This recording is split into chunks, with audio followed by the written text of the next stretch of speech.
Hi, this is Chris again, and today's video is going to be how to fix your driver's side power window on a Mazda 3. For the longest time I thought that this was just dirty, but once I took it apart, I found out that it's a really easy thing to fix, and you won't have to replace this. Before, if you come over here, before I used to have to like sort of jink it. You don't have to get that close. I used to have to jink it and twist it when I was trying to do it, and I couldn't do it with my left hand, so I had to reach across with my right hand in order to get the window up and down. And sometimes it would go up and sometimes it wouldn't go down. And all this time I thought that it was dirty. I thought it was just a dirty connection in there. So I had taken this off before, which I will demonstrate how to do now. Basically, get a screwdriver under there, pry it up to about this point. Come back a little bit. Then you pull it back, lift it up like that, and it comes out. Then you turn it over like this, push on this to pull that out, that connector, and then pull this connector off. And what I was doing before, you can see on here, I would take these screws off, which you also still have to do in order to fix this. Take these 3 screws off, and I would take that off. I'm not going to do it today. I'm just going to tell you how I fixed it. And then I was trying to squirt like metal contact cleaner and whatnot underneath of the switch here in order to try and clean it. Well, that wasn't working, and the reason was I didn't have a proper tool to get these little Torx bits out.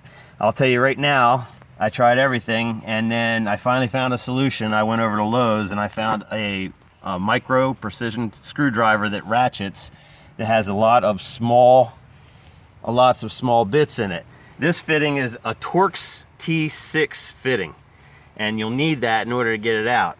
And what you need to do is, you take your Torx T6 fitting, you take these small screws out, and that will free up the this board away from the switches themselves. The other 3 switches are post switches that are actually soldered to this board. You can't take them off at all, but because this has the auto function on it, it has the extra feature of when you push the one-touch thing to go down. And I'm going to go ahead and put this back in, and then I'll go down to the garage to describe further what I needed to do. But be very careful about this back one.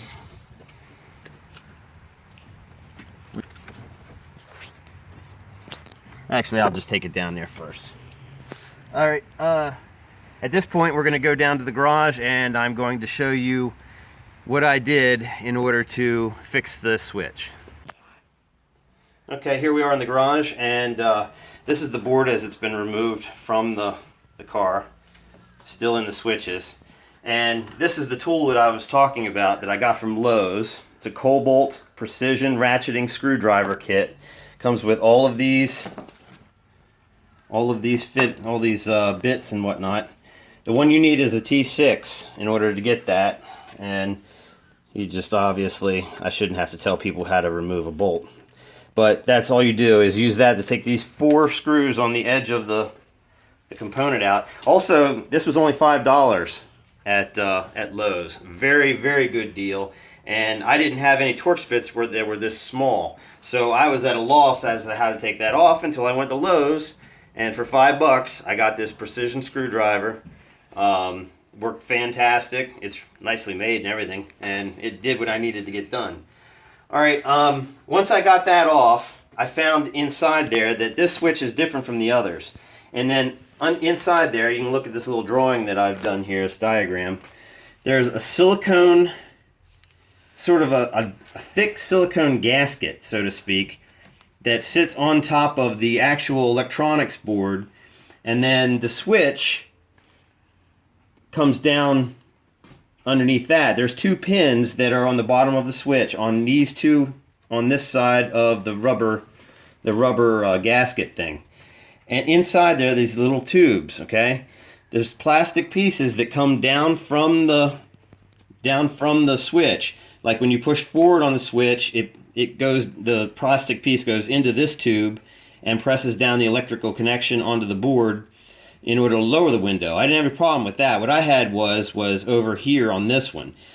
For some reason, it was out of alignment, or for whatever reason, when I would lift up on the switch to close the window, this pin wasn't going down into this little tube far enough to make good contact with the electrical board and make the connection in order to raise the window. Okay, so what I did was I made a shim, and what I made the shim out of was, this was a Q-tip. Okay, the Q-tip shaft on here is the exact diameter of the inside of these little tubes on here. Okay, and what I did was I took this cutter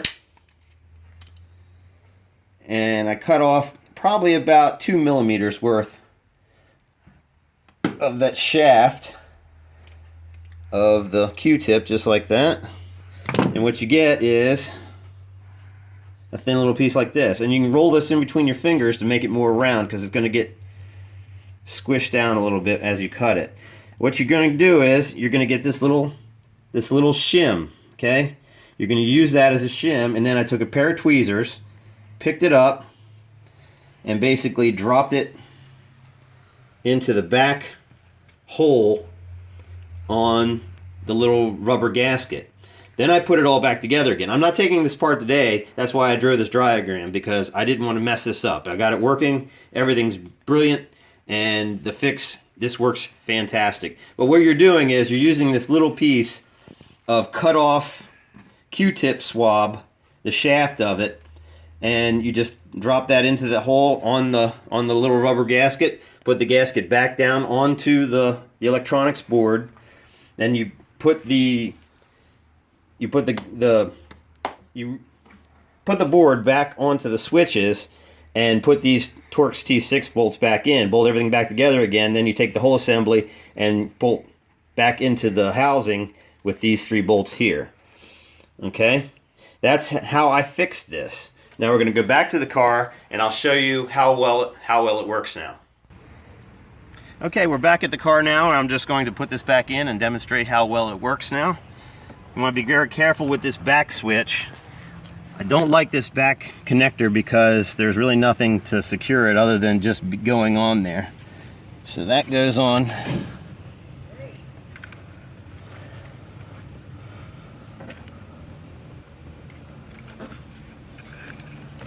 This one just plugs in. That one has a nice positive connection.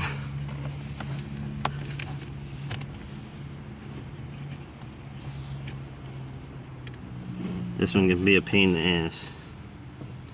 Of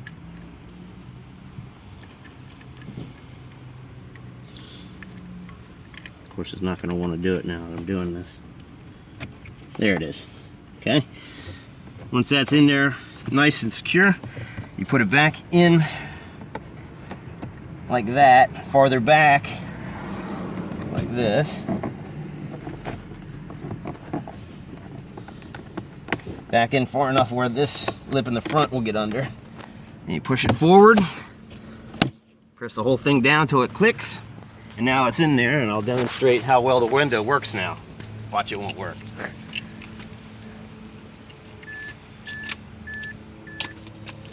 Okay. There you go. Down, auto feature. Potato chips, Before, ice cream, and listen to 80s emo music. See? I used to have to finagle this. Now, works perfectly. And all it needs was that little bit of shim made out of the shaft of a Q-tip swab. And you can also see, I'm gonna look at that. All right, focus on this. It's much more positive now. You can actually hear it and feel it when it engages. Hear the click?